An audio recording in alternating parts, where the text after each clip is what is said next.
La cena de Navidad en casa de mi hijo había tenido el brillo falso del oropel. Risas forzadas, copas de vino demasiado llenas y un pavo seco que nadie se atrevió a comentar. Me fui temprano, con la excusa de un cansancio que no era del todo fingido. Pero fue una llamada, de un número oculto, y una voz distorsionada, la que me hizo volver sobre mis pasos. Señora Ledesma, vuelva a su casa, ahora. No pregunté quién era. Algo en el tono urgente me dijo que no había tiempo para preguntas, solo para obediencia.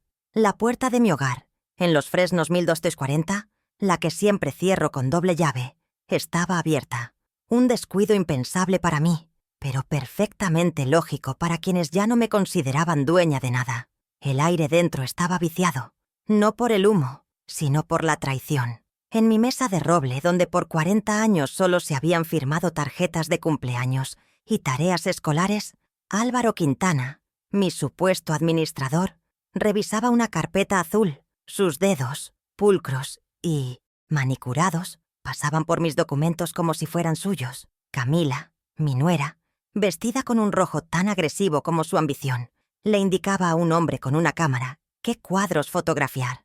Ese de la pared sur, el paisaje, es el más valioso, decía, su voz un murmullo sibilante. Cada flash de la cámara era como un pequeño relámpago que iluminaba la escena de mi propio despojo, una ejecución silenciosa y metódica de mi vida. Junto a la ventana, observándolo todo, estaba Renata Villar, la asistente social. Sostenía una libreta y su mirada era una mezcla insoportable de lástima profesional y juicio clínico. Su presencia era el golpe de gracia, la validación oficial de que yo ya no era una persona, sino un caso, un problema a gestionar. Sebastián, mi único hijo, entró detrás de mí, cerrando la puerta con una suavidad que desmentía la violencia de la situación. Su rostro, el mismo que yo había besado miles de noches, ahora mostraba una calma fría, la calma de un cirujano a punto de realizar una amputación necesaria.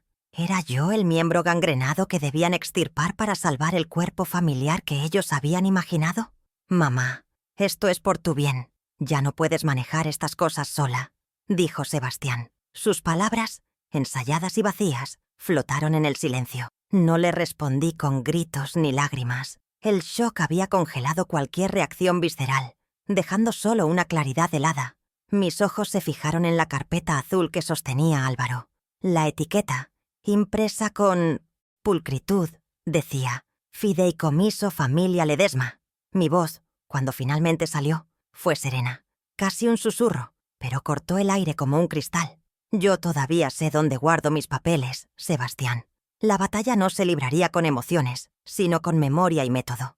Y mi memoria, a pesar de sus esfuerzos por demostrar lo contrario, estaba intacta. Aquella carpeta azul se convirtió en el epicentro de mi mundo.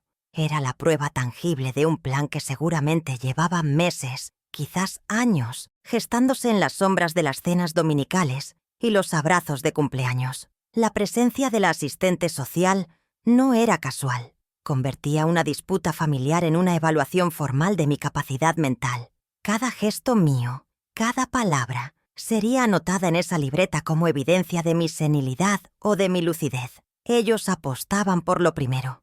No sabían que mi silencio no era confusión, sino la calma que precede a la tormenta. Estaba observando, catalogando sus errores, sus miradas de suficiencia, la arrogancia en el brillo del reloj suizo de $8,000 en la muñeca de mi hijo. Mientras ellos hablaban entre sí, en susurros conspirativos, mi mente viajó a 1998. Eran las 2 de la madrugada, y el zumbido de mi máquina de coser industrial llenaba el pequeño taller en el garaje. Tenía 48 años y mis manos estaban entumecidas, pero terminaba un pedido urgente de 200 uniformes. El olor a tela y aceite de máquina era el perfume de mi sacrificio. El cheque de ese trabajo, cada centavo, se convirtió en los $45,000 que pagaron la matrícula de Sebastián en esa escuela privada de negocios de la que ahora tanto se enorgullecía.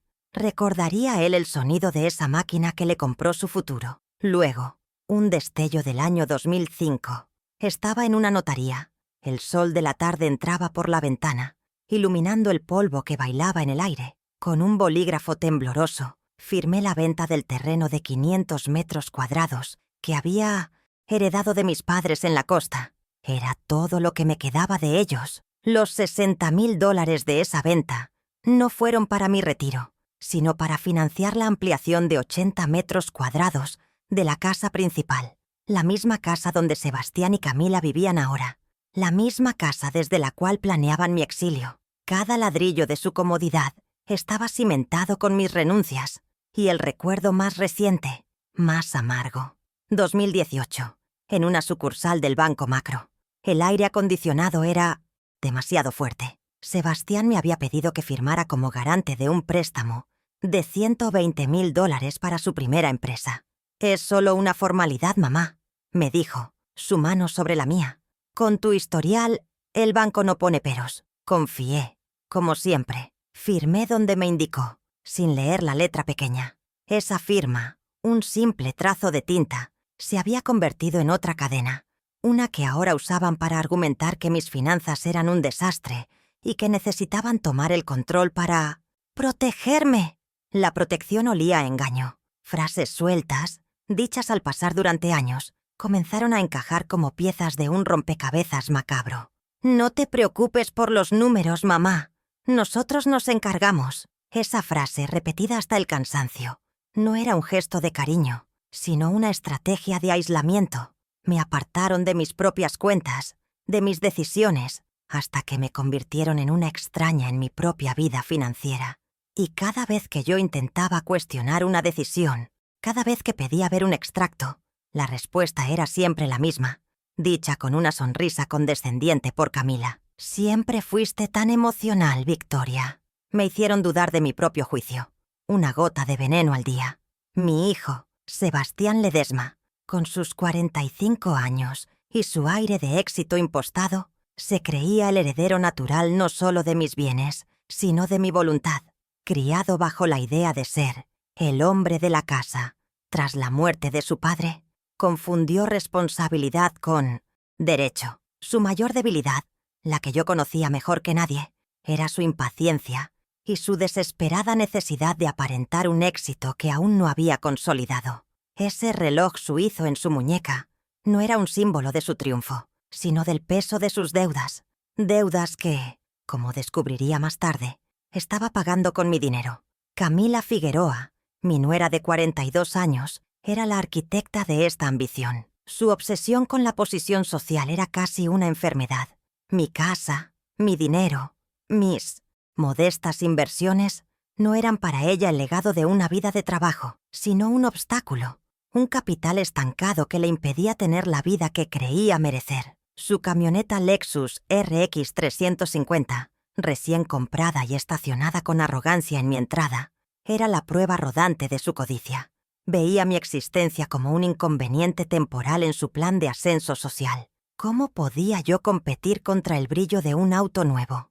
Y luego estaba Álvaro Quintana, el administrador patrimonial de 55 años, un hombre frío, de traje impecable y sonrisa calculadora. Su motivación era simple y transparente: la jugosa comisión que obtendría al liquidar mis activos una vez que yo fuera declarada incompetente. Su arrogancia era su talón de Aquiles. Creía estar tratando con una anciana frágil y despistada, y en su exceso de confianza había dejado un rastro de papel, un sendero de correos y documentos que, con el tiempo, se convertiría en su propia soga. Subestimarme fue el primer y más grave de sus errores.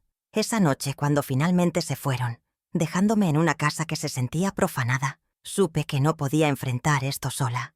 Mi primera llamada, antes incluso de que saliera el sol, fue para Inés Calderón. Inés, de 73 años, mi antigua socia en el taller textil, la única persona que conocía mi verdadera capacidad para los números y los contratos. Era pragmática, leal y no tenía pelos en la lengua. Victoria sabía que esos dos eran unas víboras. Fue lo primero que dijo. Su voz, firme y sin rastro de lástima, fue el primer ladrillo en la reconstrucción de mi fortaleza. Luego pensé en la llamada anónima, la voz distorsionada de un hombre. ¿Quién era? ¿Por qué ayudarme? La respuesta llegaría días después, pero en ese momento Solo sabía que tenía un aliado invisible. Alguien dentro del círculo de Álvaro. Alguien que conocía la trama. Más tarde descubriría que se trataba de un ex empleado despedido, injustamente. Un hombre que buscaba su propia forma de justicia. Su ayuda sería crucial. Un regalo inesperado del destino que me proporcionaría la pieza más condenatoria del rompecabezas. Por ahora, era solo un fantasma benevolente en mi esquina. Los días siguientes fueron una lenta escalada de humillaciones, cada una diseñada para quebrar mi espíritu. Primero, perdí el control de mi propio hogar. Camila comenzó a traer catálogos de decoración. Un día llegó un diseñador de interiores, un joven pretencioso que recorrió mi casa tomando medidas, ignorándome por completo mientras discutía con Camila sobre abrir espacios y maximizar la luz natural. Hablaban de tirar paredes que habían sido testigos de toda mi vida. Ver a ese extraño planificar la demolición de mis recuerdos fue el primer peldaño de su cruel escalera. El siguiente golpe fue financiero. Fui a mi supermercado de siempre, el carro lleno con las compras de la semana. Al momento de pagar, mi tarjeta de débito fue rechazada. 1, 2, 3 veces. La cajera, una chica joven, que me conocía de años, me miró con una mezcla de pena y vergüenza. Fondos insuficientes, señora Ledesma. Tuve que dejar todo allí, bajo la mirada curiosa de los otros clientes. Salí con las manos vacías y el rostro ardiendo. Me habían cortado el acceso a mi propio dinero. Me estaban asfixiando económicamente, convirtiéndome en una mendiga en mi propia vida. Luego, la estaca final en el corazón de mi hogar. Una mañana, el sonido de un martillo me despertó. Al asomarme por la ventana, vi a un hombre clavando un cartel en mi jardín. Letras grandes y elegantes anunciaban: «Se vende». Una inmobiliaria de lujo, de esas que solo operan en los barrios más caros. Mi casa, el lugar que construí con mi esposo, el refugio de 40 años, estaba en el mercado. El fideicomiso, ese documento que firmé sin entender del todo, les daba el poder para hacerlo. El cartel no solo ofrecía una propiedad, pregonaba mi derrota inminente. La guerra se volvió oficial. Un día, un oficial de justicia tocó a mi puerta. Un hombre joven, con un uniforme impecable y una expresión neutra, me entregó un sobre. Dentro, una citación judicial. Sebastián había iniciado formalmente el proceso para declararme incapaz. Mi nombre, Victoria Ledesma, estaba impreso en un documento que me despojaba de mi identidad, reduciéndome a un expediente. La batalla ya no era solo por mi casa o mi dinero, sino por mi nombre, por mi reputación, por el derecho a ser considerada una persona completa y cuerda ante la ley y el Saint-Savoie mundo. Y por si la amenaza no fuera lo suficientemente clara, Camila se encargó de materializarla. Una tarde, mientras yo tomaba el té, dejó casualmente sobre mi mesa de luz un folleto satinado. Las letras doradas decían: Golden Years Residence, un retiro de distinción para sus seres queridos. Las fotos mostraban a ancianos sonrientes, jugando al ajedrez en jardines perfectos. Era una amenaza velada, una promesa de mi destino final si no cedía, un exilio dorado, una prisión de lujo donde esperaría el final de mis días, lejos de todo lo que amaba. La libertad y la salud se habían convertido en la última frontera de mi lucha. Con Inés a mi lado, empezamos el contraataque. Lo primero era encontrar ese fideicomiso. Recordaba haberlo guardado en mi vieja caja fuerte, detrás de un cuadro en mi estudio. La combinación, la fecha de nacimiento de mi difunto esposo, nunca la olvidaría. Dentro, bajo mi certificado de matrimonio y la escritura de la casa, estaba la carpeta azul. No la que tenía Álvaro, sino mi copia.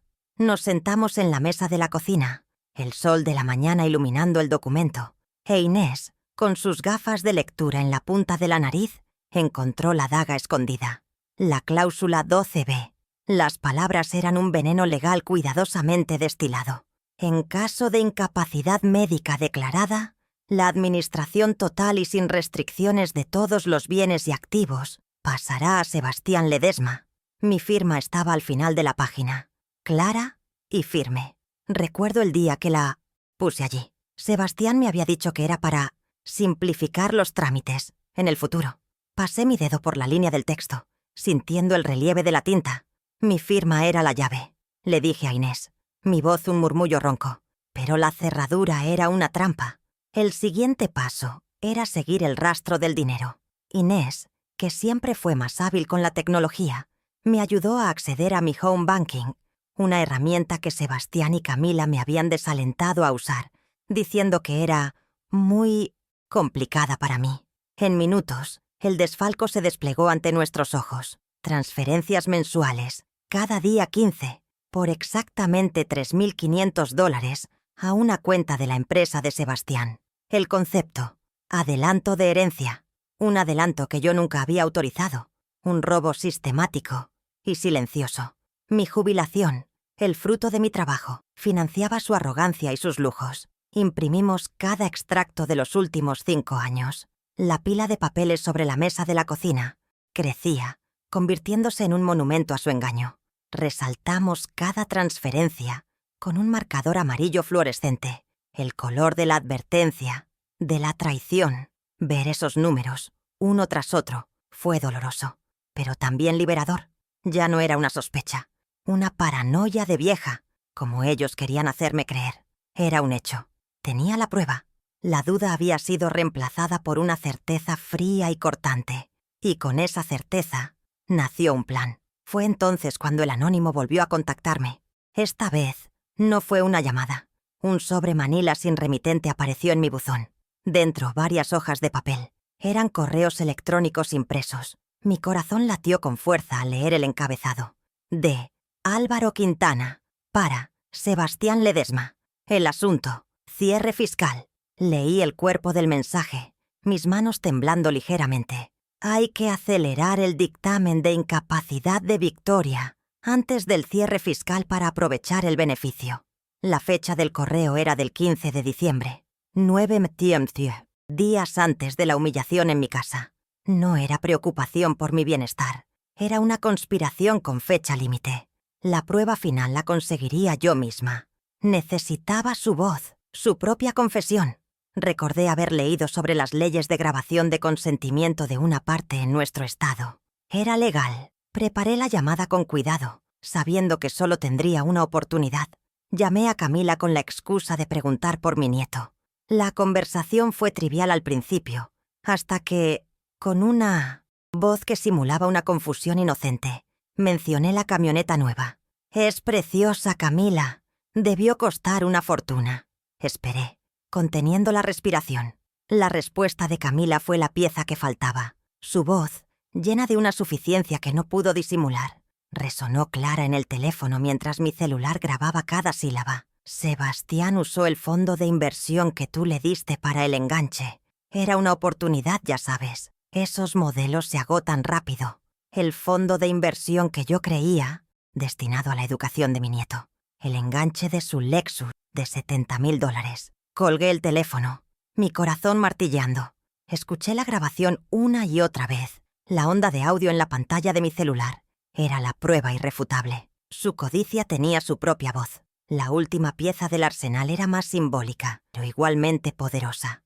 En una vieja caja de sombreros, guardada en lo alto del armario, encontré la escritura original de la casa.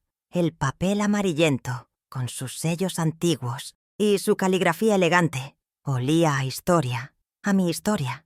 La toqué con reverencia.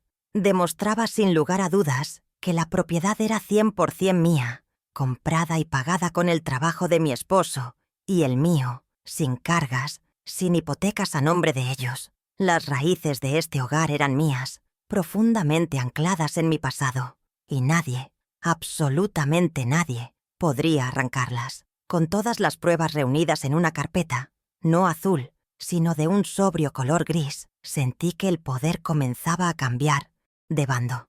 Tenía los papeles, los números, las fechas y la voz. Tenía la verdad documentada, pero la verdad por sí sola no era suficiente. Necesitaba un escenario, un público. Exponerlos en la intimidad de un juzgado no bastaría. Su crimen había sido también social, un ataque a mi dignidad frente a otros. La restitución, por tanto, debía ser pública. Debía ser un acto de teatro cuidadosamente coreografiado, donde ellos serían los protagonistas de su propia caída. El plan comenzó a tomar forma en mi mente, silencioso y metódico. El primer paso fue el lunes, a las 9 de la mañana. Contacté a un abogado, uno recomendado por Inés, especializado en litigios patrimoniales. Tuvimos la primera consulta por Zoom.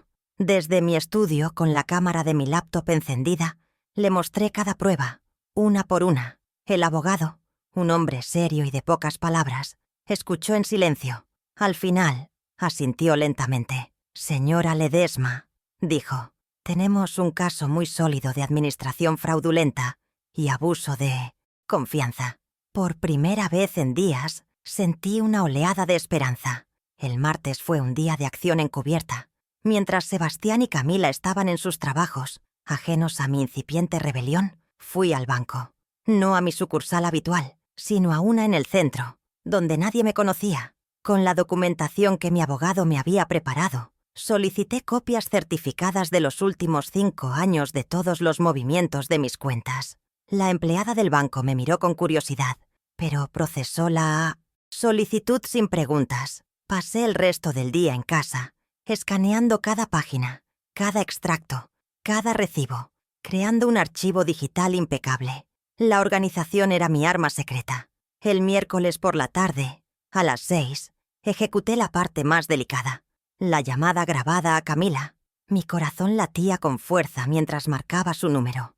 Necesitaba que sonara natural, que mi voz no delatara la tensión que sentía. Hablamos del clima, de mi nieto, de trivialidades, y entonces lancé el anzuelo. La pregunta sobre la camioneta. Su respuesta, arrogante y descuidada, fue todo lo que necesitaba. La confesión sobre el uso de mis fondos de inversión quedó registrada, una prueba irrefutable de su descaro. Al colgar, sentí un escalofrío. La red se estaba cerrando. El jueves por la mañana, la primera ficha de dominó cayó. A las 11 en punto, mi abogado envió una carta documento a la oficina de Álvaro Quintana. El texto era breve y contundente. Revocaba formalmente cualquier poder de representación que le hubiera otorgado y anunciaba el inicio de una auditoría exhaustiva de su gestión de mis bienes. La presión había comenzado. Imaginé a Álvaro leyendo esa carta, su rostro perdiendo la compostura, su arrogancia transformándose en una incipiente ansiedad. La cazadora se había convertido en la presa. El último paso del plan era el cebo. El viernes por la tarde reuní todo mi coraje y llamé a Sebastián. Usé mi mejor voz de madre cansada y derrotada. Le dije que había estado pensando, que toda esta situación era demasiado para mí. Le dije que estaba dispuesta a firmar lo que fuera necesario para restaurar la paz familiar. Le propuse hacerlo durante la fiesta del 10º aniversario de su empresa, el sábado por la noche. Quiero hacerlo frente a todos, para que vean que te apoyo incondicionalmente. Mentí. Silencio al otro lado de la línea. Luego su voz, llena de un triunfo mal disimulado. «Claro, mamá. Es lo mejor para todos». Colgué el teléfono y me permití una pequeña y fría sonrisa. La trampa estaba puesta. Él creía que el sábado por la noche yo firmaría mi rendición, mi internación voluntaria en el olvido. No sabía que lo que iba a firmar, con cada prueba que presentaría, no sería mi sentencia, sino la suya. La fiesta de aniversario de Ledesma Corp no sería la celebración de su éxito, sino el escenario público de su deshonor. La cuenta regresiva había comenzado. Tenía menos de 24 horas para preparar cada detalle. El salón de eventos, Terrazas del Sol, era un monumento a la pretensión. Luces tenues, camareros con pajarita y un murmullo constante de conversaciones de negocios. Estaban todos allí. Los socios de Sebastián, sus inversores más importantes, incluso algunos periodistas de la sección de economía local. La reputación de mi hijo se jugaba en esa sala. Cada persona presente era un testigo, un jurado en el juicio que estaba a punto de comenzar.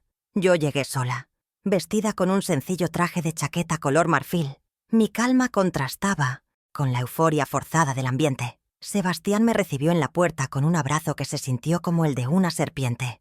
«Mamá, qué bueno que viniste. Sabía que entrarías en razón», susurró en mi oído.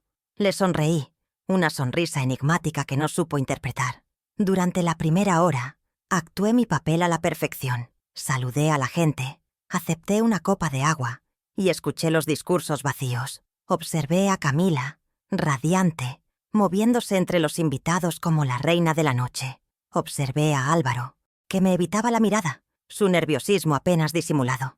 Todos interpretaban su papel en mi obra. El momento llegó. Sebastián subió a un pequeño escenario, con el micrófono en la mano. Dio un discurso pomposo sobre el esfuerzo, la visión y el éxito. Y entonces me miró. Su expresión cambió a una de lástima calculada. Y quiero agradecer especialmente a mi madre, Victoria, por su apoyo incondicional. Aunque los años pasen, su amor es mi pilar. Las miradas se volvieron hacia mí. Un aplauso cortés llenó la sala. Era mi señal. Con una serenidad que no sentía, me levanté y caminé hacia el escenario. Le pedí el micrófono a un Sebastián sorprendido. «Solo quiero decir unas palabras de orgullo», dije, mi voz clara y firme a través de los altavoces. Él no pudo negarse sin crear una escena. Me paré frente a todos, el corazón martilleando contra mis costillas, pero mi rostro una máscara de serenidad. Gracias a todos por venir a celebrar el éxito de mi hijo. Detrás de mí, en la pantalla, gigante donde antes se proyectaba el logo de la empresa, pedí que pusieran una imagen. Era una foto familiar antigua, de cuando Sebastián era niño. Un momento de calidez para adormecerlos. La sala se llenó de un murmullo enternecido. Dejé que la imagen hiciera su efecto por un momento. Luego mi voz volvió a sonar, pero el tono había cambiado. Se había vuelto más nítido, más preciso. El apoyo, como la inversión, debe ser siempre transparente. La foto familiar desapareció y en su lugar apareció, en la pantalla, una imagen nítida del extracto bancario. Con un puntero láser que saqué de mi bolso, señalé una de las transferencias de $3.500, como estos adelantos de herencia que llevo 5 años dándole a Sebastián sin mi conocimiento.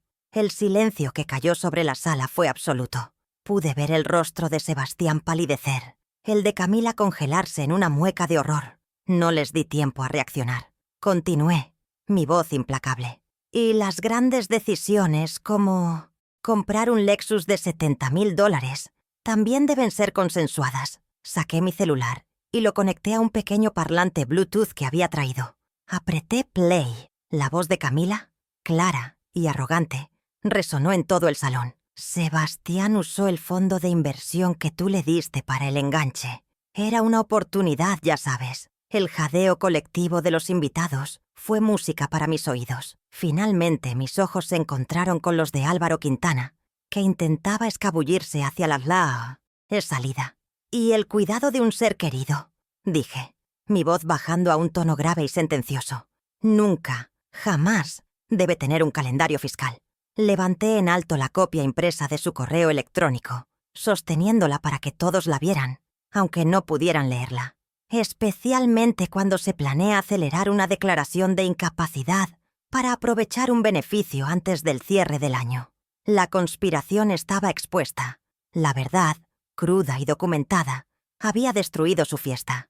En ese momento, como estaba planeado, mi abogado, que había estado discretamente en una mesa al fondo, se adelantó. Con una calma profesional, le entregó a un paralizado Sebastián y a un tembloroso Álvaro sendos sobres. «Notificación de demanda por administración fraudulenta y abuso de confianza», anunció con voz clara, para que todos los que estaban cerca pudieran oír. La primera consecuencia, la jurídica, acababa de materializarse. La justicia formal había comenzado su lento pero inexorable camino. El castillo de naipes de mi hijo se derrumbaba en tiempo real. Luego di el golpe financiero. Aún con el micrófono en la mano, añadí: «Quiero anunciar también que, esta misma mañana, he disuelto el fideicomiso que firmé bajo engaño, por evidentes vicios de consentimiento». Hice una pausa, dejando que las palabras se asentaran. «Y todas las cuentas conjuntas, así como cualquier poder que les permitiera acceder a mis fondos, han sido congeladas a primera hora por orden judicial». Les había cortado el suministro, el dinero, su verdadera motivación. Ya no estaba a su alcance. Su poder sobre mí se había evaporado. Y para terminar, la estocada final, la recuperación de mi santuario. Miré directamente a Sebastián, luego a Camila. Mi voz no contenía ira, solo el peso de una decisión irrevocable. Y, por cierto, he cambiado las cerraduras de mi casa. Sebastián, Camila, sus cosas están en cajas, cuidadosamente empacadas, en la entrada del garaje. Pueden pasar a recogerlas mañana. Con esa frase, reclamé mi hogar, mi espacio, mi vida. El aplauso que comenzó entonces no fue cortés, fue un rugido. El de la gente reconociendo no mi victoria, sino la derrota de la arrogancia y la codicia. Los meses que siguieron fueron un borrón de procedimientos legales y silencios incómodos. La comunicación con Sebastián y Camila se cortó por completo, canalizada exclusivamente a través de nuestros abogados. No hubo disculpas, solo la fría burocracia de la separación de bienes y la restitución de fondos. El juez, afortunadamente, vio la claridad de las pruebas. Álvaro Quintana perdió su licencia y enfrenta múltiples cargos. Sebastián y Camila tuvieron que vender la camioneta y mudarse a un apartamento mucho más pequeño para hacer frente a sus deudas y a la devolución de mi dinero. Establecí un nuevo orden, con nuevos límites. Mi nieto, la única víctima inocente en todo esto, podía visitarme los domingos, pero las reglas eran claras, solo en mi casa y sin la presencia de sus padres. Las primeras visitas fueron tensas, pero poco a poco, la normalidad de una abuela y su nieto comenzó a florecer de nuevo, lejos de la influencia tóxica de la ambición de sus padres. Le enseñé a hornear galletas, a cuidar las rosas del jardín, a reconocer el canto de los pájaros. Le estaba dando un legado de cosas simples y verdaderas. Mi dignidad no regresó con el veredicto del juez o con el dinero. La cena de Navidad en casa de mi hijo, Sebastián, había tenido el brillo falso del oropel. Risas forzadas, copas de vino demasiado llenas y un pavo seco que nadie se atrevió a comentar. Me fui temprano, con la excusa de un cansancio que no era del todo fingido, sintiendo un alivio extraño al cerrar la puerta tras de mí. Pero fue una llamada, de un número oculto, y una voz distorsionada, la que me hizo volver sobre mis pasos. Señora Ledesma, vuelva a su casa, ahora. No pregunté quién era. Algo en el tono urgente y metálico me dijo que no había tiempo para preguntas, solo para obediencia. La puerta de mi hogar, en Los Fresnos 1240, la que siempre cierro con doble llave, estaba abierta. Un descuido impensable para mí, pero perfectamente lógico para quienes ya no me consideraban dueña de nada. El aire dentro estaba viciado, no por el humo, sino por la traición. En mi mesa de roble, donde por 40 años solo se habían firmado tarjetas de cumpleaños y tareas escolares, Álvaro Quintana, mi supuesto administrador, revisaba una carpeta azul. Sus dedos, pulcros y manicurados, pasaban por mis documentos como si fueran suyos. Camila, mi nuera, vestida con un rojo tan agresivo como su ambición, le indicaba a un hombre con una cámara qué cuadros fotografiar. Ese de la pared sur, el paisaje, es el más valioso, decía, su voz un murmullo sibilante que cortaba el silencio. Cada flash de la cámara era como un pequeño relámpago que iluminaba la escena de mi propio despojo, una ejecución silenciosa y metódica de mi vida, orquestada en mi propia sala. Junto a la ventana, observándolo todo, estaba Renata Villar, la asistente social. Sostenía una libreta y su mirada era una mezcla insoportable de lástima profesional y juicio clínico. Su presencia era el golpe de gracia, la validación oficial de que yo ya no era una persona, sino un caso, un problema a gestionar. Cada gesto mío, cada palabra, sería anotada en esa libreta como evidencia de mi senilidad o de mi lucidez, y ellos apostaban con todo su empeño por lo primero. Me sentí como un insecto bajo un microscopio. Mi existencia, reducida a una serie de síntomas a evaluar por un jurado que ya había dictado su veredicto. ¿Cómo se defiende uno cuando el tribunal se ha instalado en tu propia casa? Sebastián, mi único hijo, entró detrás de mí, cerrando la puerta con una suavidad que desmentía la violencia de la situación. Su rostro, el mismo que yo había besado miles de noches, ahora mostraba una calma fría, la calma de un cirujano, a punto de realizar una amputación necesaria. ¿Era yo el miembro gangrenado que debían extirpar para salvar el cuerpo familiar que ellos habían imaginado? Mamá, esto es por tu bien. Ya no puedes manejar estas cosas sola, dijo. Sus palabras ensayadas y vacías, flotaron en el silencio, buscando una reacción que no encontraron. Su reloj suizo de $8.000 brilló bajo la luz, un recordatorio del precio que él le ponía a su supuesta preocupación. No le respondí con gritos ni lágrimas. El shock había congelado cualquier reacción visceral, dejando solo una claridad helada. Mis ojos se fijaron en la carpeta azul que sostenía Álvaro. La etiqueta, impresa con pulcritud, decía Fideicomiso Familia Ledesma.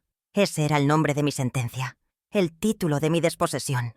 Mi voz, cuando finalmente salió, fue serena, casi un susurro, pero cortó el aire como un cristal. Yo todavía sé dónde guardo mis papeles, Sebastián. La batalla no se libraría con emociones, las cuales ellos habían usado en mi contra por años, sino con memoria y método. Y mi memoria, a pesar de sus esfuerzos por demostrar lo contrario, estaba dolorosamente intacta. El silencio que siguió a mis palabras fue denso, cargado de su sorpresa. Esperaban histeria, súplicas, la confirmación de la mujer senil que necesitaban que yo fuera. En cambio, les di quietud. Aproveché ese instante para grabarlos en mi memoria. La mandíbula apretada de Camila, el brillo de su Lexus recién comprado reflejado en la ventana, el rápido ajuste de la corbata de Álvaro, un gesto nervioso que desmentía su fachada de control, y la mirada de Sebastián, una fugaz vacilación antes de que la máscara de hijo preocupado volviera a su lugar. Vi sus debilidades expuestas bajo la luz cruda de mi lámpara de pie. La impaciencia, la arrogancia, la codicia, no eran estrategas maestros, solo niños ambiciosos jugando con la vida de su madre. Finalmente se fueron, llevándose la carpeta azul como un trofeo. El clic de la puerta al cerrarse resonó en la casa vacía como el punto final de una era. El olor de su perfume caro y de su traición aún flotaba en el aire. Caminé lentamente hasta mi mesa de roble y pasé la mano por la superficie lisa, donde por un instante había estado el documento que pretendía borrarme. No sentía tristeza, ni siquiera rabia, solo un frío glacial que se instalaba en mis huesos, una claridad de propósito que no había sentido en años. Ellos creían haber ganado la batalla a esa noche, convencidos de mi inminente derrota. No sabían que lo único que habían logrado era despertarme. La guerra, la verdadera guerra, acababa de empezar. Mientras ellos hablaban entre sí en susurros conspirativos, mi mente viajó a 1998. Eran las 2 de la madrugada y el zumbido de mi máquina de coser industrial llenaba el pequeño taller en el garaje. Tenía 48 años y mis manos estaban entumecidas, pero terminaba un pedido urgente de 200 uniformes. El olor a tela de gabardina y aceite de máquina era el perfume de mi sacrificio, un aroma que Sebastián nunca conoció. El cheque de ese trabajo, cada centavo, se convirtió en los $45.000 que pagaron la matrícula de Sebastián en esa escuela privada de negocios de la que ahora tanto se enorgullecía. Mientras él estudiaba teorías de mercado, yo vivía la práctica más dura, la de convertir noches de insomnio en su futuro. ¿Recordaría él el sonido de esa máquina que le compró su porvenir? Cada puntada de esa máquina era un peldaño en la escalera que él subía con tanta facilidad.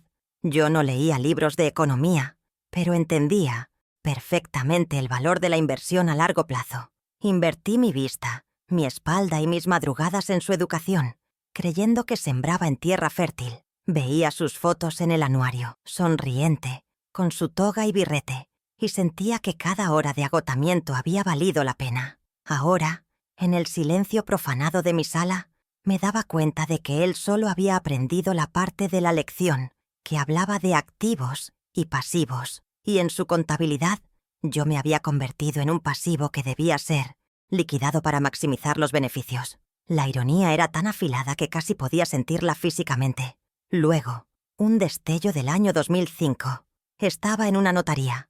El sol de la tarde entraba por la ventana, iluminando el polvo que bailaba en el aire. Con un bolígrafo tembloroso firmé la venta del terreno de 500 metros cuadrados que había heredado de mis padres en la costa. Era todo lo que me quedaba de ellos, un pedazo de tierra que olía a sal y a recuerdos de mi infancia. Los $60.000 de esa venta no fueron para mi retiro, no fueron para un viaje o para un capricho. se convirtieron en la ampliación de 80 metros cuadrados de la casa principal, la misma casa donde Sebastián y Camila vivían ahora, la misma casa desde la cual planeaban mi exilio. Cada ladrillo de su comodidad, de su espaciosa cocina con isla de mármol, estaba cimentado con mis renuncias. Recuerdo la emoción de Sebastián cuando vio los planos. «Será la casa más bonita de la cuadra, mamá», me dijo. Y yo le creí.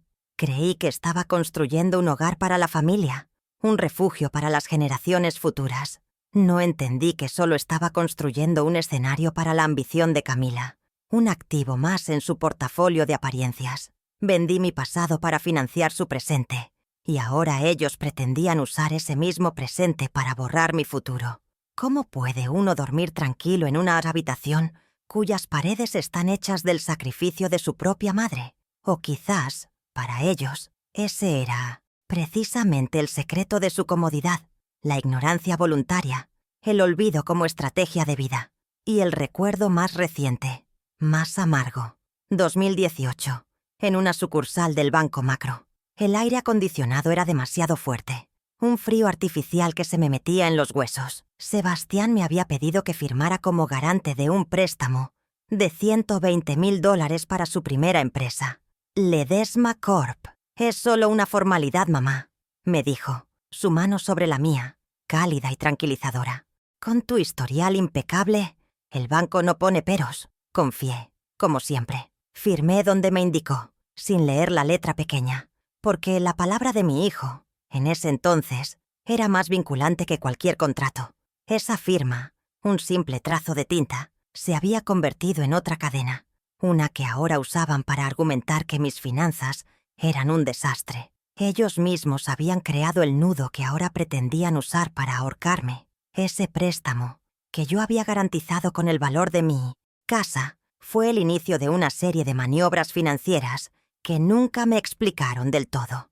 Cada vez que preguntaba, la respuesta era un vago «todo está bajo control» o un condescendiente «son cosas de negocios, mamá. No te preocupes». Me convirtieron en una espectadora silenciosa de mi propio despojo, utilizando mi confianza como la herramienta principal de su engaño.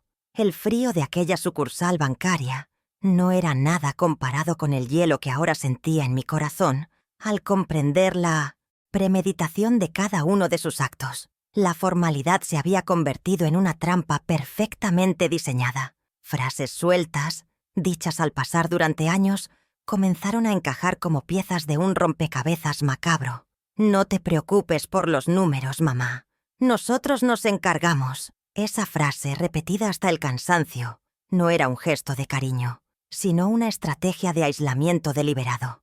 Me apartaron de mis propias cuentas, de mis decisiones, hasta que me convirtieron en una extraña en mi propia vida financiera.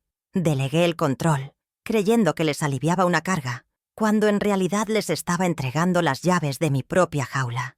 Y cada vez que yo intentaba cuestionar una decisión, cada vez que pedía ver un extracto, la respuesta era siempre la misma, dicha con una sonrisa condescendiente por Camila. «Siempre fuiste tan emocional, Victoria». Me hicieron dudar de mi propio juicio. Una gota de veneno al día, administrada con la precisión de un farmacéutico.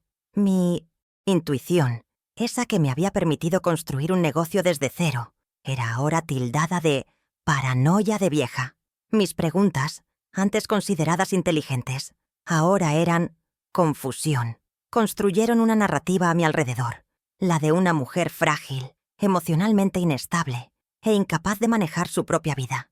Y lo hicieron tan sutilmente, con tanto cuidado, que por un tiempo casi les creí. Pero la mujer que cosió 200 uniformes en una noche no había desaparecido, solo estaba dormida, esperando el momento de despertar. Y esa noche, en mi sala, el despertador había sonado con la estridencia de una alarma de incendios. Todos esos sacrificios, el taller, el terreno, la firma en el banco, no eran solo actos de amor, eran transacciones. Yo había entregado capital tangible, mi tiempo, mi patrimonio, mi buen nombre. A cambio, esperaba recibir lealtad, respeto, cuidado. Pero en la economía de mi hijo y mi nuera, mi inversión se había devaluado hasta valer cero. Ellos habían cobrado los dividendos y ahora querían deshacerse del accionista original. Lo que no sabían es que yo guardaba cada recibo, cada contrato, cada recuerdo.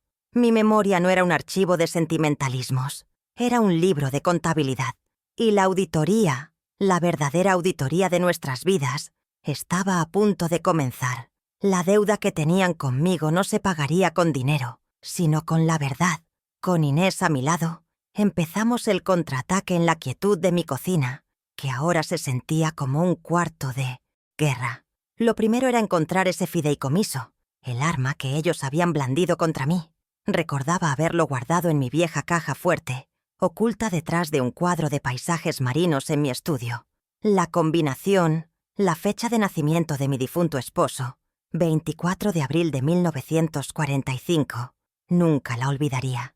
Mis dedos, aunque ligeramente temblorosos, giraron el dial con una precisión nacida de la costumbre. Dentro, bajo mi certificado de matrimonio y la primera ecografía de Sebastián, estaba la carpeta azul. No la que tenía Álvaro, sino mi copia, prístina y ominosa. La saqué con un cuidado casi ceremonial, sintiendo el peso de mi propia firma en cada una de sus páginas. Nos sentamos en la mesa, el sol de la mañana iluminando el documento, e Inés, con sus gafas de lectura en la punta de la nariz, comenzó a leer con la meticulosidad de una contadora. Yo seguía el texto con el dedo, mi mente reviviendo el día en que firmé, la sonrisa tranquilizadora de Sebastián, sus palabras sobre simplificar los trámites. Entonces, Inés se detuvo. «Aquí está», susurró, «la cláusula 12b». Las palabras eran un veneno legal cuidadosamente destilado. En caso de incapacidad médica declarada, la administración total y sin restricciones de todos los bienes y activos pasará a Sebastián Ledesma. Pasé mi dedo por la línea del texto, sintiendo el relieve de la tinta. Mi firma era la llave, le dije a Inés, mi voz un murmullo ronco. Pero la cerradura era una trampa.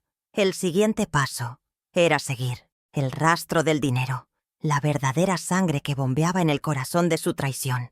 Inés, que siempre fue más hábil con la tecnología, me ayudó a acceder a mi home banking, una herramienta que Sebastián y Camila me habían desalentado a usar, diciendo que era muy complicada para mí. En minutos, el desfalco se desplegó ante nuestros ojos en la pantalla de la laptop. Transferencias mensuales, cada día 15, por exactamente $3.500 a una cuenta de la empresa de Sebastián. El concepto, escrito con un cinismo que helaba la sangre. Adelanto de herencia, un adelanto que yo nunca había autorizado. Un robo sistemático y silencioso que llevaba 5 años desangrando mis ahorros. ¿Cuántos pagos de su reloj suizo salieron de allí? Imprimimos cada extracto de los últimos 60 meses. La pila de papeles sobre la mesa de la cocina crecía, convirtiéndose en un monumento a su engaño. Con un marcador amarillo fluorescente, Inés y yo resaltamos cada transferencia, el color de la advertencia, de la traición. Ver esos números, uno tras otro, fue doloroso, pero también liberador. Ya no era una sospecha, una paranoia de vieja, como ellos querían hacerme creer. Era un hecho contable, una verdad irrefutable. La duda había sido reemplazada por una certeza fría y cortante. Mi jubilación, el fruto de décadas de trabajo, financiaba su arrogancia. Y con esa certeza, nació la semilla de un plan. La evidencia financiera era la columna vertebral de mi contraofensiva. Fue entonces cuando el anónimo volvió a contactarme, no con una llamada, sino con un acto de sabotaje a su favor. Un sobre Manila sin remitente apareció en mi buzón, metido entre las facturas y la publicidad. Dentro, varias hojas de papel. Eran correos electrónicos impresos, la comunicación entre los conspiradores. Mi corazón latió con fuerza al leer el encabezado. De Álvaro Quintana, para Sebastián Ledesma. El asunto, cierre fiscal. La fecha del correo era del 15 de diciembre, 9 días antes de la humillación en mi casa. La prueba de la premeditación estaba en mis manos, fría y tangible como el papel que la contenía. Ya no era una disputa familiar, era un complot meticulosamente planificado. Leí el cuerpo del mensaje, mis manos temblando ligeramente. Sebastián, te reitero la urgencia.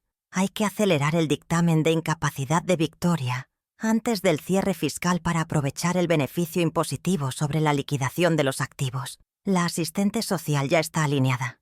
Necesitamos tu firma en la solicitud antes del viernes. Cada palabra era un clavo en el ataúd de su coartada. No era preocupación por mi bienestar. Era una conspiración con fecha límite. Una carrera contra el calendario para maximizar sus ganancias. Sostuve el papel, la luz de la lámpara iluminando las palabras. Esta hoja de papel no solo era una prueba, era la soga con la que se ahorcarían ellos mismos. La prueba final, la más personal, la conseguiría yo misma. Necesitaba su voz, su propia confesión, grabada. Recordé haber leído sobre las leyes de grabación de consentimiento de una parte en nuestro estado. Era legal. Preparé la llamada con el cuidado de un general antes de la batalla, sabiendo que solo tendría una oportunidad. Llamé a Camila con la excusa de preguntar por mi nieto. La conversación fue trivial al principio, hasta que, con una voz que simulaba una confusión inocente y senil, mencioné la camioneta nueva. «Es preciosa, Camila. Debió costar una fortuna. ¿Cómo hicieron con estos tiempos difíciles?» Esperé, conteniendo la respiración, el micrófono de mi celular registrando el silencio expectante. La respuesta de Camila fue la pieza que faltaba en mi rompecabezas. Su voz, llena de una suficiencia que no pudo disimular, resonó clara en el teléfono mientras mi celular grababa cada sílaba. «Ay, Victoria, no te preocupes. Sebastián usó el fondo de inversión que tú le diste para el enganche. Era una oportunidad, ya sabes. Esos modelos se agotan rápido y había que moverse. Fondo de inversión que yo creía destinado a la educación universitaria de mi nieto. El enganche de su Lexus, de $70,000. Colgué el teléfono, mi corazón martilleando. Escuché la grabación una y otra vez. La onda de audio en la pantalla de mi celular era la prueba irrefutable. Su codicia tenía su propia voz, y ahora yo la poseía. La última pieza del arsenal era más simbólica, pero igualmente poderosa. En una vieja caja de sombreros, guardada en lo alto del armario de mi habitación, encontré la escritura original de la casa. El papel amarillento, con sus sellos antiguos y su caligrafía elegante, olía a historia, a mi historia. La toqué con reverencia. El documento, fechado en 1982, demostraba sin lugar a dudas que la propiedad era 100% mía y de mi difunto esposo, comprada y pagada con el sudor de nuestro trabajo, sin cargas, sin hipotecas a nombre de ellos. Las raíces de este hogar eran mías, profundamente ancladas en mi pasado. Nadie, absolutamente nadie, podría arrancarlas. Esta casa no era un activo a liquidar, era el santuario de mi vida. Con todas las pruebas reunidas en una carpeta, no azul, sino de un sobrio color gris, sentí que el poder comenzaba a cambiar de bando. Sobre la mesa de roble ya no había un fideicomiso fraudulento, sino un arsenal de verdad. El contrato con su trampa, los extractos con su robo, los correos con su conspiración y la grabación con su confesión.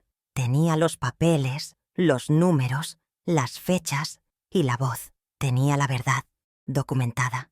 Pero la verdad por sí sola no era suficiente.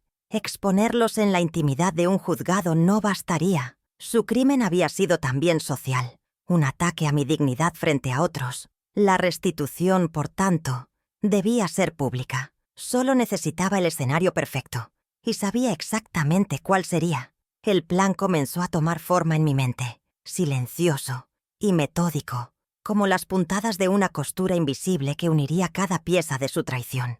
El primer paso fue el lunes, a las 9 de la mañana. Contacté al abogado que Inés me había recomendado, un hombre llamado Darío Rojas, especializado en litigios patrimoniales. Tuvimos la primera consulta por Zoom. Desde mi estudio, con la cámara de mi laptop encendida, le mostré cada prueba, una por una, comenzando por el fideicomiso. Sostuve la carpeta azul ante la cámara, mi copia, y le leí en voz alta la cláusula 12b. No había emoción en mi voz, solo la fría recitación de los hechos. El abogado, un hombre serio y de pocas palabras, escuchó en silencio, su rostro impasible en la pantalla, asintiendo levemente mientras yo exponía la arquitectura del engaño. Al final de mi exposición, que duró exactamente 22 minutos, el abogado se recostó en su silla, juntando las yemas de sus dedos. El silencio se prolongó por un momento que se sintió eterno. Luego, asintió lentamente. Una sola vez. «Señora Ledesma», dijo, y su voz era grave y segura. «Tenemos un caso muy sólido de administración fraudulenta y abuso de confianza. El vicio de consentimiento es evidente. Por primera vez en días, sentí una oleada no de esperanza, sino de validación. Mi dolor tenía un nombre legal. Mi intuición no era paranoia, era un hecho jurídico. Esa confirmación fue el combustible que necesitaba para el siguiente paso, el más laborioso, el que construiría los cimientos de mi contraataque. La guerra había sido declarada, y ahora tenía a mi primer general. El martes fue un día de acción encubierta, un ballet de discreción y método. Mientras Sebastián y Camila estaban en sus trabajos, ajenos a mi incipiente rebelión, fui al banco. No a mi sucursal habitual, donde la cajera me conocía y me miraba con lástima, sino a una en el centro, donde yo era solo un número de cuenta, una cara anónima. Con la documentación que mi abogado me había preparado, solicité copias certificadas de los últimos 5 años de todos los movimientos de mis cuentas. La empleada del banco, una joven con gafas, me miró con curiosidad, pero procesó la solicitud. Sin preguntas, salí de allí con un sobre pesado, sintiendo el peso tangible de 5 años de desfalco silencioso en mis manos. Cada página era una herida, pero también un arma. Pasé el resto del día en casa, en mi estudio, con las cortinas cerradas. El zumbido del escáner era el único sonido, una banda sonora para mi metódica venganza. Escaneé cada página, cada extracto, cada recibo, creando un archivo digital impecable en una memoria USB encriptada. Nombré cada archivo con una precisión quirúrgica. Transferencia Ledesma Corp. 1501-2019, 3500. La pila de papeles originales crecía sobre mi escritorio, un monumento de papel a su codicia. No estaba simplemente organizando documentos, estaba construyendo una fortaleza de hechos, un arsenal de verdades irrefutables. Cada clic del ratón era un clavo más en el ataúd de sus mentiras. La organización, mi vieja aliada del taller textil, era ahora mi arma secreta. El miércoles por la tarde, a las 6, ejecuté la parte más delicada del plan, la llamada grabada a Camila. Mi corazón latía con una fuerza que me sorprendió, un tambor sordo contra mis costillas. Necesitaba que mi voz sonara natural, que no delatara la tensión que sentía. Respiré hondo 3 veces antes de marcar su número, visualizando a la mujer frágil y confundida que ellos creían que yo era. Hablamos del clima, de mi nieto, de trivialidades que me sabían a ceniza en la boca. Dejé que ella guiara la conversación, que se sintiera en control, que su arrogancia natural saliera a la superficie. La escuché quejarse del tráfico, del costo de la vida, preparando el terreno para mi pregunta, para el anzuelo que estaba a punto de lanzar. Entonces, con una voz que simulaba una inocencia casi infantil, lancé la pregunta. «Esa camioneta nueva que tienen es preciosa, Camila. Debió costar una fortuna. Con lo difícil que está todo, es un milagro». Esperé, conteniendo la respiración, el micrófono de mi celular registrando el silencio. Su respuesta fue exactamente la que esperaba, arrogante y descuidada. «Ay, Victoria, no te preocupes. Sebastián usó el fondo de inversión que tú le diste para el enganche. Era una oportunidad, ya sabes. Esos modelos se agotan rápido y había que moverse». Colgué poco después, con una excusa banal. Sentí un escalofrío. La confesión sobre el uso de mis fondos, del dinero para la educación de mi nieto, quedó registrada. Su codicia tenía su propia voz, y ahora yo la poseía. El jueves por la mañana, la primera ficha de dominó cayó, aunque solo ellos sintieron el temblor. A las 11 en punto, mi abogado envió una carta documento a la oficina de Álvaro Quintana en el Distrito Financiero. El texto que habíamos redactado juntos era breve y contundente como un golpe. Revocaba formalmente cualquier poder de representación que le hubiera otorgado y anunciaba el inicio de una auditoría exhaustiva de su gestión de mis bienes en los últimos 10 años. La presión había comenzado. No era una sugerencia. Era una orden legal que no podía ignorar. Imaginé a Álvaro leyendo esa carta, su rostro perdiendo la compostura, su arrogancia transformándose en una incipiente ansiedad. La cazadora se había convertido en la presa. Me senté en mi jardín esa tarde, con una taza de té, pero mi mente estaba a kilómetros de distancia, en esa oficina de cristales y acero. Podía visualizar a Álvaro, releyendo la carta, sus manos perfectamente manicuradas temblando ligeramente. Podía oír el tono urgente de su voz al llamar a Sebastián, la primera grieta de pánico en su alianza de codicia. Ellos creían que tenían el control del tiempo, que podían manejar el ritmo de mi declive. Esa carta les arrebataba el calendario. Les informaba que el juego había cambiado, que las reglas ya no las ponían ellos. El miedo, por primera vez, había cruzado al otro lado del campo de batalla, y yo sabía que el miedo los haría cometer errores. El último paso del plan era el cebo. El viernes por la tarde, reuní todo mi coraje y llamé a Sebastián. Usé mi mejor voz de madre cansada, la voz que había perfeccionado durante años de decepciones silenciosas. Le dije que había estado pensando, que toda esta situación era demasiado para mí, que el conflicto me estaba enfermando. Le dije que estaba dispuesta a firmar lo que fuera necesario para restaurar la paz familiar. Y entonces le propuse hacerlo durante la fiesta del 10º aniversario de su empresa, el sábado por la noche. Quiero hacerlo frente a todos, Sebastián, para que vean que te apoyo, incondicionalmente, que todo esto fue un malentendido de una vieja. Mentí, cada palabra un anzuelo bañado en la miel que él tanto deseaba. Hubo un silencio al otro lado de la línea. Podía sentir su sorpresa, su ego inflándose, su mente calculando la victoria total. Una rendición pública era más de lo que jamás había esperado. Finalmente, su voz, llena de un triunfo mal disimulado, respondió: «Claro, mamá, es lo mejor para todos. Me hace muy feliz que hayas entrado en razón». Colgué el teléfono y me permití una pequeña y fría sonrisa. La trampa estaba puesta. Él creía que el sábado por la noche yo firmaría mi rendición, mi internación voluntaria en el olvido. No sabía que lo que iba a firmar, con cada prueba que presentaría, no sería mi sentencia, sino la suya. La fiesta de aniversario de Ledesma Corp no sería la celebración de su éxito, sino el escenario público de su deshonor. El sábado llegó con un sol pálido de invierno, una luz fría que parecía entender la naturaleza del día. Me vestí con un cuidado que no había tenido en años, eligiendo un traje de chaqueta color marfil, simple y elegante. No era una armadura, sino un uniforme. En la mesa de mi estudio, la carpeta gris esperaba, un rectángulo sobrio lleno de verdades afiladas. Al tocar su superficie no sentí nervios, sino una extraña calma, la serenidad de quien ha repasado cada paso del plan hasta convertirlo en un instinto. Hoy no era la víctima que ellos esperaban, la anciana confundida dispuesta a firmar su rendición. Hoy era Victoria Ledesma, la mujer que construyó un negocio con sus propias manos y que ahora iba a usar esa misma precisión para desmantelar una mentira. La guerra se ganaría con calma. Al llegar a Terrazas del Sol, el aire estaba saturado de éxito prefabricado. El murmullo de las conversaciones, el tintineo de las copas, el perfume caro mezclado con la ambición. Era un ecosistema ajeno, pero yo lo observaba con la distancia de un naturalista.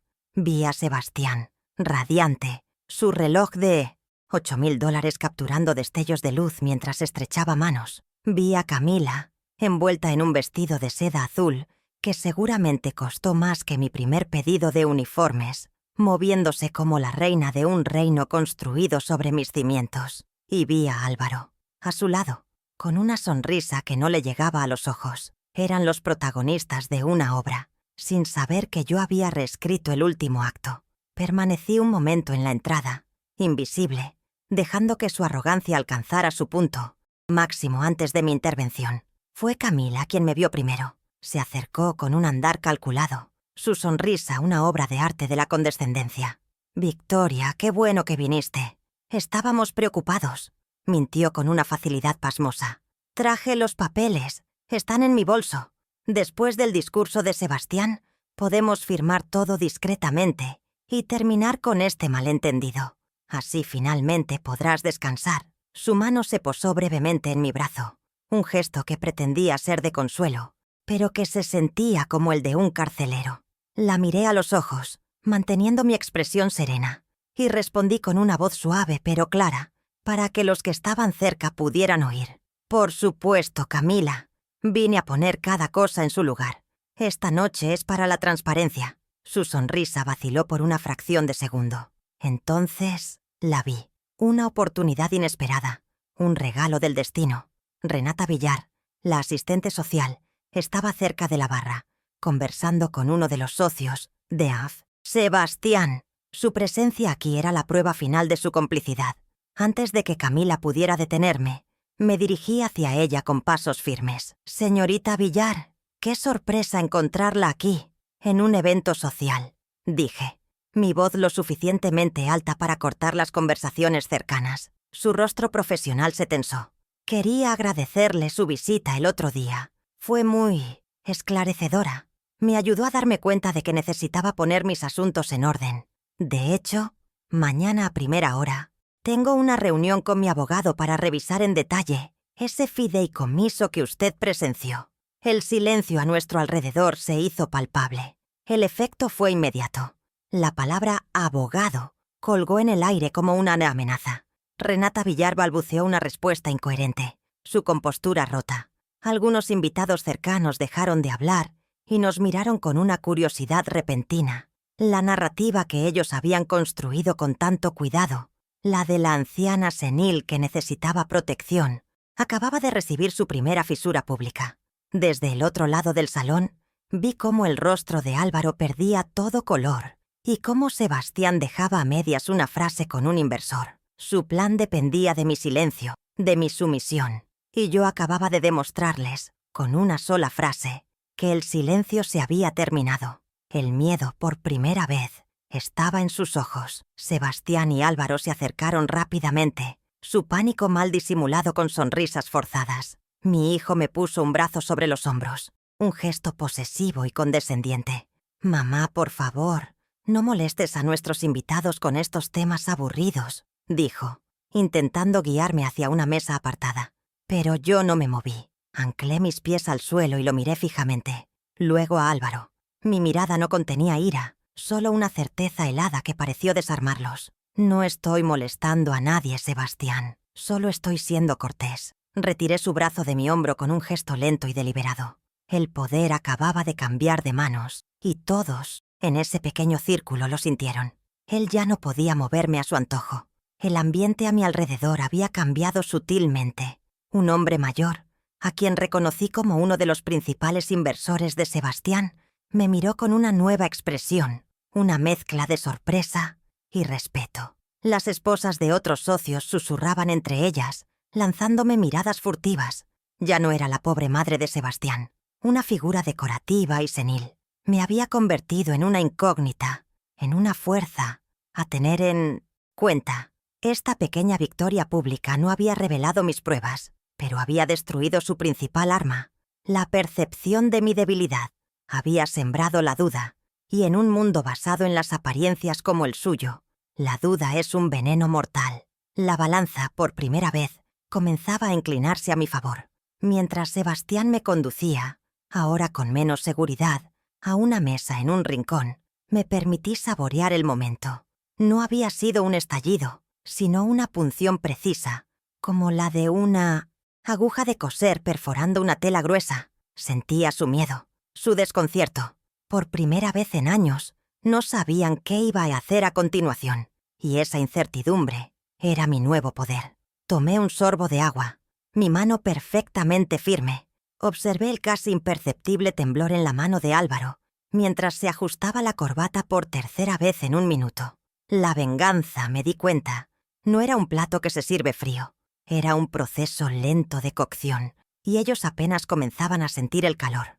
Una vez sentados, la fachada de hijo preocupado de Sebastián se desvaneció por completo. Se inclinó sobre la mesa, su voz un silbido bajo y furioso que solo yo podía oír. «No sé qué estás tratando de hacer, mamá, pero te advierto que no lo arruines. Esta noche es la más importante de mi carrera». Era una amenaza directa, la confirmación de que su ambición siempre estaría por encima de cualquier lazo familiar.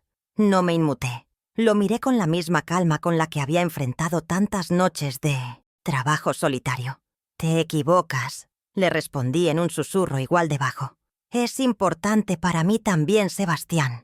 Es la noche en que finalmente se pagan todas las deudas. En ese instante, una voz potente resonó desde los altavoces, anunciando que en breves momentos el señor Sebastián Ledesma subiría al escenario para dar su discurso de aniversario.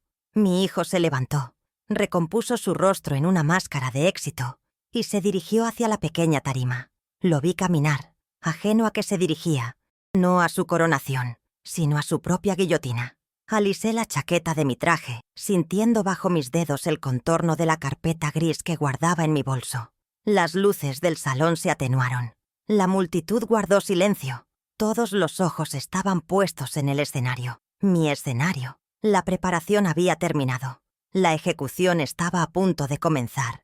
El momento llegó. Sebastián subió a un pequeño escenario, con el micrófono en la mano, bañado por la luz de un reflector que parecía perdonarle todas sus sombras. Dio un discurso pomposo sobre el esfuerzo, la visión y el éxito, usando palabras que había aprendido en esa escuela de negocios que yo le había pagado con mis noches en vela. Y entonces me miró. Su expresión cambió a una de lástima calculada, una actuación para su público. Y quiero agradecer especialmente a mi madre, Victoria, por su apoyo incondicional. Aunque los años pasen, su amor es mi pilar. Las miradas se volvieron hacia mí. Un aplauso cortés, casi automático, llenó la sala. Era mi señal. Con una serenidad que no sentía, me levanté y caminé hacia el escenario, cada paso resonando en el suelo de mármol como un martillo de juez. Le pedí el micrófono a un Sebastián visiblemente sorprendido, que no pudo negarse sin crear una escena incómoda. Solo quiero decir unas palabras de orgullo, dije, mi voz sonando clara y firme a través de los altavoces, mucho más estable de lo que él esperaba. Me paré frente a todos, el corazón martilleando contra mis costillas, pero mi rostro una máscara de serenidad. Gracias a todos por venir a celebrar el éxito de mi hijo. Detrás de mí, en la pantalla gigante donde antes se proyectaba el logo de Ledesma Corp, pedí con un gesto al técnico que pusiera una imagen que yo había traído. Era una foto familiar antigua, de cuando Sebastián tenía 5 años, en mis brazos, riendo. Un momento de calidez para adormecerlos, para recordarles que antes de todo esto, fuimos una familia. La sala se llenó de un murmullo enternecido. Dejé que la imagen hiciera su efecto por un momento, un respiro estratégico antes del ataque. Luego, mi voz volvió a sonar, pero el tono había cambiado. Se había vuelto más nítido, más preciso, como el filo de un bisturí. El apoyo, como la inversión, debe ser siempre transparente. La foto familiar desapareció, y en su lugar apareció en la pantalla una imagen nítida de uno de mis extractos bancarios, con un puntero láser que saqué de mi bolso. Un pequeño punto rojo, danzando. Sobre la pantalla, señalé una de las transferencias de $3.500, como estos adelantos de herencia que llevo 5 años dándole a Sebastián sin mi conocimiento. El silencio que cayó sobre la sala fue absoluto, pesado y frío como una lápida. Pude ver el rostro de Sebastián palidecer bajo la luz del reflector, el color drenándose como si le hubieran abierto una vena. Camila se congeló en una mueca de horror, su copa de champán a medio camino de sus labios. No les di tiempo a reaccionar, a construir una defensa. La clave era la velocidad, el ritmo implacable de la verdad. Los socios e inversores en las primeras mesas se miraban unos a otros, sus sonrisas de celebración reemplazadas por máscaras de confusión y una incipiente alarma. Los periodistas en el fondo, que hasta ahora tomaban notas con aburrimiento, de repente levantaron sus cabezas, sus bolígrafos volando sobre sus libretas. El aire de fiesta se había evaporado, dejando solo el olor a escándalo. El espectáculo, el verdadero espectáculo, acababa de comenzar. Continué, mi voz implacable, sin una pizca de emoción. Y las grandes decisiones, como comprar un Lexus de $70.000, también deben ser consensuadas. Saqué mi celular y lo conecté a un pequeño parlante Bluetooth que había traído en mi bolso. El pitido de la conexión fue el único sonido en el salón. Apreté play.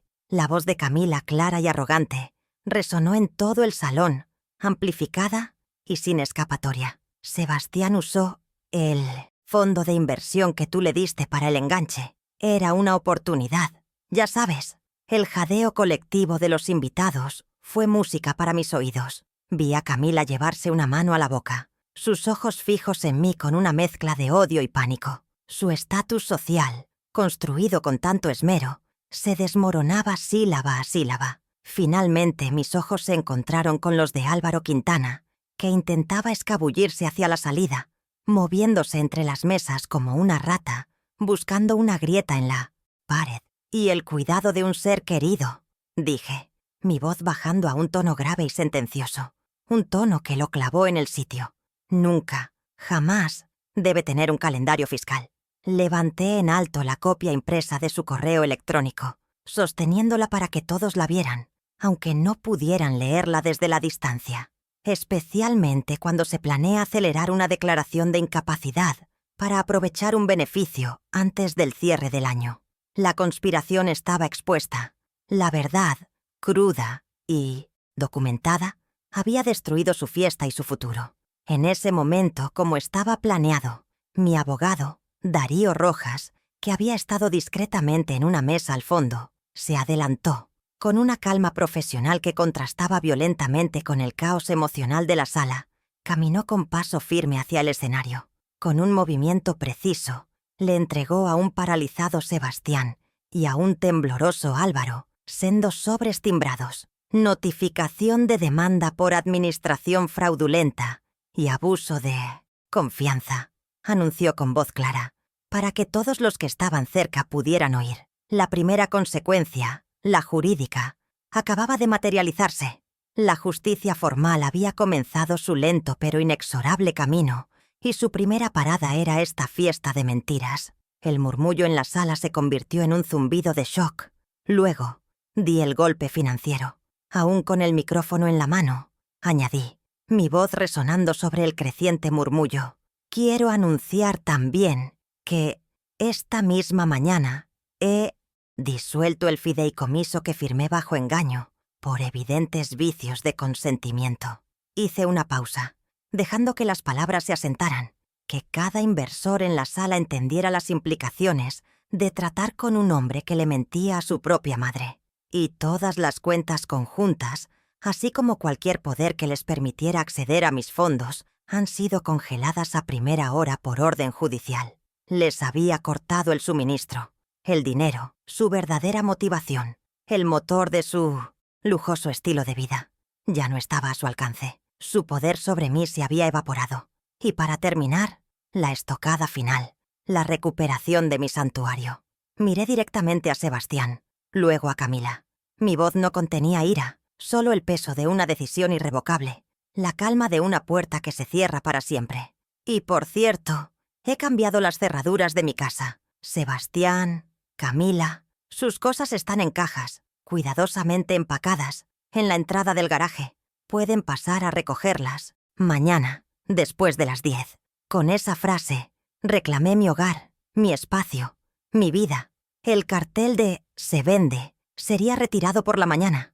La casa en Los Fresnos 1240 volvía a ser mía, y solo mía. La humillación pública que me habían infligido en mi propia sala se las devolvía ahora, multiplicada por 100. El aplauso que comenzó entonces no fue cortés, fue un rugido. No era para mí, no realmente. Era el sonido de la gente reconociendo la justicia, el aplauso que se le da al villano de la obra, cuando finalmente recibe su merecido. Vi a uno de los socios principales de Sebastián levantarse y salir del salón sin decir una palabra, seguido por otros 2. La fiesta había terminado. La empresa de mi hijo, construida sobre cimientos de engaño, comenzaba a derrumbarse en tiempo real, frente a la misma gente a la que él quería impresionar. Dejé el micrófono sobre el atril, el golpe sordo resonando en el silencio que ahora se instalaba. Mi trabajo aquí estaba hecho. Me di la vuelta y bajé del escenario con la misma lentitud con la que había subido.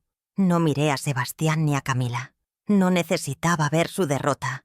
Ya la sentía en el aire. Caminé a través de la multitud, que ahora se apartaba para dejarme pasar.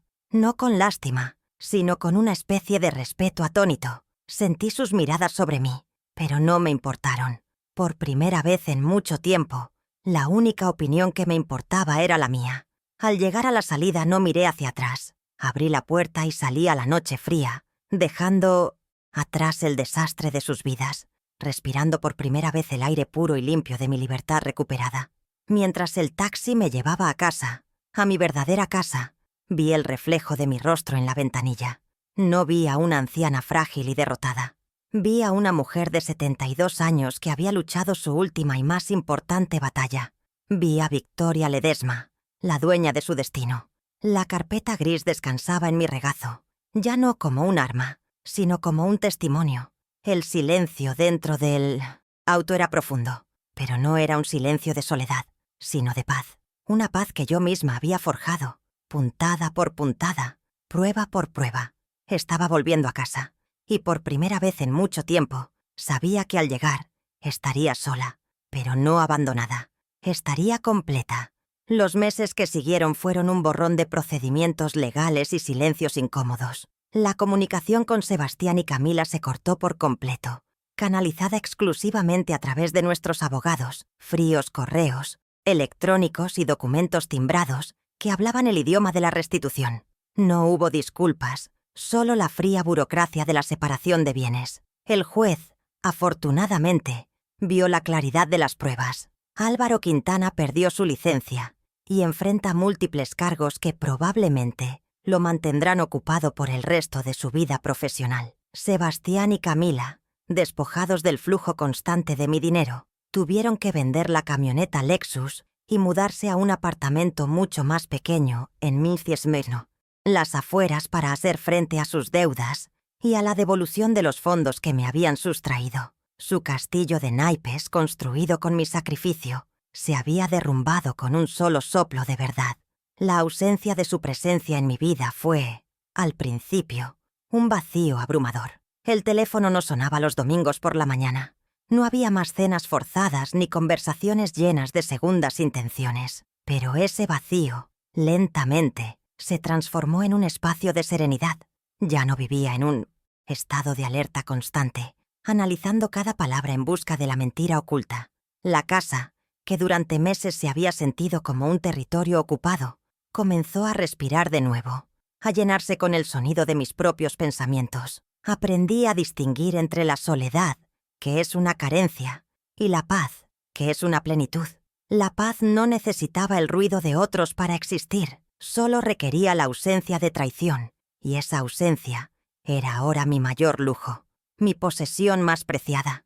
Establecí una nuevo orden, con nuevos límites tallados en piedra. Mi nieto, la única víctima inocente en todo esto, podía visitarme los domingos por la tarde, de 2 a 6. Las reglas eran claras e innegociables, solo en mi casa y sin la presencia de sus padres. Las primeras visitas fueron tensas. El niño traía consigo el eco de la amargura de su hogar, pero poco a poco, la normalidad de una abuela y su nieto comenzó a florecer de nuevo, lejos de la influencia tóxica de la ambición.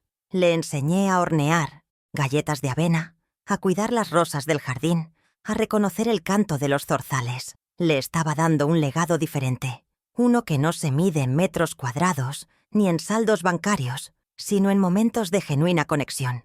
Mi dignidad no regresó con el veredicto del juez o con el dinero devuelto a mi cuenta. Regresó en pequeños actos cotidianos de autoafirmación. Regresó el día que descolgué el cartel de «Se vende» de mi jardín y lo rompí en pedazos con mis propias manos. Regresó cuando contraté a un cerrajero y sentí el peso sólido de las llaves nuevas en mi palma. Y regresó, sobre todo, cuando pasé una tarde entera reorganizando mi sala, moviendo los muebles a su lugar original, abriendo las ventanas de par en par para que la brisa se llevara los últimos vestigios del perfume caro de Camila.